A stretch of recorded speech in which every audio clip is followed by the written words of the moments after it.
Hi guys, welcome back to my channel movie review Dhamaka. इस movie के starting में हमें दिखाया जाता है कि एक फिशरमैन को जो कि मछली पकड़ने के लिए समुद्र में गया था। उसने ये काम पहली बार नहीं किया था, आज से पहले भी वो बहुत बार कर चुका था। वो समुद्र के बीचों बीच अपना जाल फेंकता है, लेकिन पता नहीं आज क्या हो जाता है, उसका जाल नीचे समुद्र में किसी चीज़ में फंस जाता है।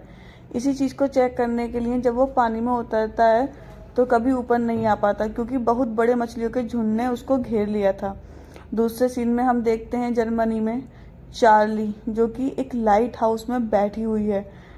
वो ट्रैक करती है कि समुद्र में कुछ गड़बड़ है। यही चेक करने के लिए वो जाती है तो देखती है कि उसके मरीन ट्रैकर से कुछ चीज़ फंस गई थी।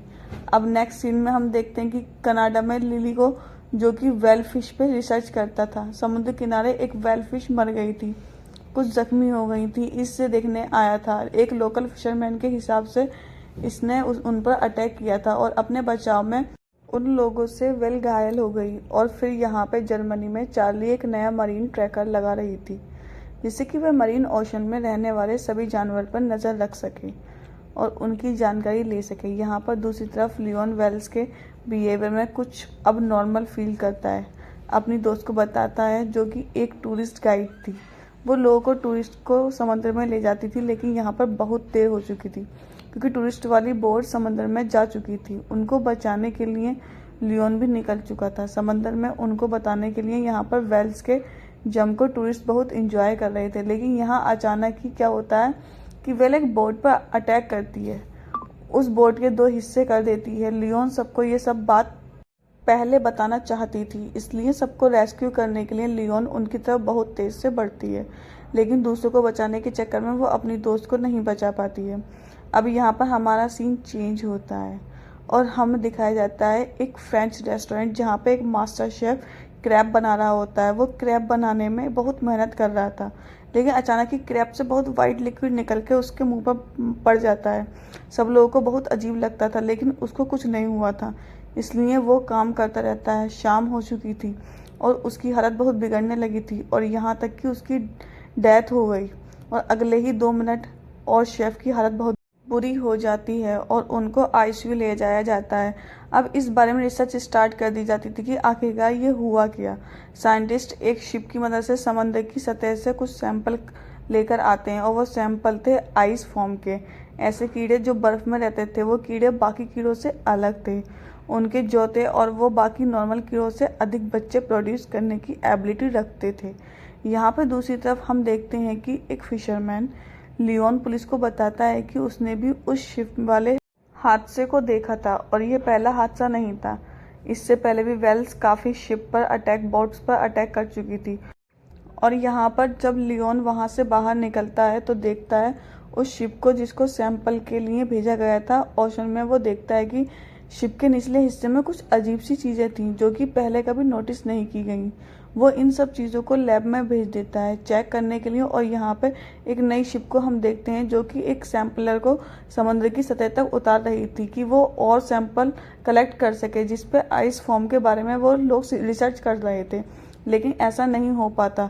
वो फेड हो जाता है सैंपल कलेक्ट करने में, क्योंकि शिप में कुछ खराबी की वजह से बहुत बड़ा ब्लास्ट होता है और वहाँ पे लोग और शिप तो बच जाते हैं, लेकिन वो सब बहुत घबरा जाते हैं। यहाँ पे आगे सैंपल ना मिलने के चक्कर में साइंटिस्ट पहले वाले सैंपल के पास जाते हैं। वो बताते हैं कि इन आइस बर्म में कुछ ऐसे बैक्टीरिया हैं जो कि आइस खाते हैं, इसलिए वो समुद्र की 3 गुना सतह के अंदर जा सकते हैं सिर्फ आइस खाते हुए। यहाँ पर दूसरी तरफ जर्मनी में चार्ली को देखते हैं, क्योंकि लाइट हाउस में बैठी हुई थी और वहाँ पे बहुत सारे अलर्ट्स आ रहे थे। यहाँ पे हम देखते हैं कि एक बोट के नीचे बहुत बड़ा भंवर उड़ता है और भंवर बोट को अपने अंदर समा लेता है। यही नेक्स्ट सीन में हम देखते हैं 2 लोगों को जो कि ब्रिज पर खड़े होकर बात कर रहे थे। लड़की अपने फ्रेंड के हाथ से बुक लेकर उसको पानी में गिरा देती है और अगले ही पल वे ऐसी चीज़ देखती है जिसको देख के वो सब घबरा जाते हैं। बहुत ज़्यादा तादाद में जेली फिश समंदर के ऊपर आ चुकी थी। यहाँ पर दूसरी तरफ साइंटिस्ट उस बैक्टीरिया पर रिसर्च कर रहे थे जिसकी वजह से शेफ की मौत हुई थी। वहाँ पे इन लोगों को ये पता चलता है कि जिन लोगों ने उस रेस्टोरेंट को विजिट किया था वह मर चुके हैं या तो बहुत ज़्यादा बीमार हैं। यहाँ पर दूसरी तरफ लियोन साइंटिस्ट के पास आया हुआ था उनसे कुछ परमिशन लेने के लिए एक्चुअल में वो उस वेल के ऑटोप्सी जाता था, उसको परमिशन मिल जाती है, वो जाके वेल को इंस्पेक्ट करता है। वेल को देखते टाइम तो उसको कुछ ऐसा नहीं मिलता, लेकिन यहाँ वेल का वो जो ब्रेन होता है, उसके ब्रेन से लियोन को ऐसा सब्सटेंस मिलता है जिसे वो रिसर्च के लिए लैब में भेज देता है। बहुत अलग तरीके का अजीब टाइप का सब्सटेंस था। अब यहाँ पे हमें सीन चेंज होता है कि एक आदमी की पेट्रोल पंप पे बहुत अजीब करीब तरीके से उसकी मौत हो जाती है। जब साइंटिस्ट रिसर्च करते हैं तो उन्हें पता चलता है कि ये उसी बैक्टीरिया का काम है जिसकी वजह से शेफ इफेक्टेड थे। अब इनसे उनको ये पता चलता है कि उस रेस्टोरेंट के वाटर सप्लाई के कारण ये बैक्टीरिया शहर के अलग अलग हिस्सों में फैलते, और दूसरी तरफ लियोन को पता चलता है कि वेल समंदर के अलग अलग हिस्सों में इसी तरह से अपने आप खो रही है और लोगों पर अटैक कर रही है। वेल की हास वाली जगहों पर लियोन एक मैप पे एक लाइन से ट्रेस करता है। वह समझ जाता है कि ये सब इसलिए हो रहा है क्योंकि वेल माइग्रेट कर रही है। अब इसके आगे जानकारी लेने के लिए वेल बिल्कुल भी देर नहीं लगाता, वो एक कैमरे लेकर समुद्र में चला जाता है। उसका एक्चुअल मिशन था अंदर गहराई में सोई हुई वेलों पे कैमरा लगाने का, जिसमें वह कामयाब हो जाता है। वह वेलों पे नीचे एक साइड कैमरा लगा देता है, और यहीं दूसरी तरफ हमें पता चलता है कि जापान के लोगों को भी अपने समंदर के सतह पर ऐसे बैक्टीरिया देखने को मिले हैं, लेकिन वही न्यूज़ आगे स्प्रेड नहीं करना चाहते थे, इसलिए उन्होंने किसी को भी नहीं बताया। यहाँ पर लियोन की टीम उस कैमरे को चेक करती है जो कि उसने वेल पर लगाया था। इससे पता चलता है कि एक ऑयल फैक्ट्री ने एक समुद्र में बहुत ज़्यादा प्रॉब्लम क्रिएट कर दी है। वो ये वहाँ से ऑयल निकालना चाहते थे, लेकिन वहाँ पे इसके चक्कर में उन्होंने समुद्र की सतह को बहुत बुरी तरह से डैमेज कर दिया है, और अगले ही पल समुद्र के किनारे पर बड़ी तादाद में क्रैब का झुंड दिखाई देता है। दोस्तों, ये कहानी हमारी यहीं फिनिश होती है।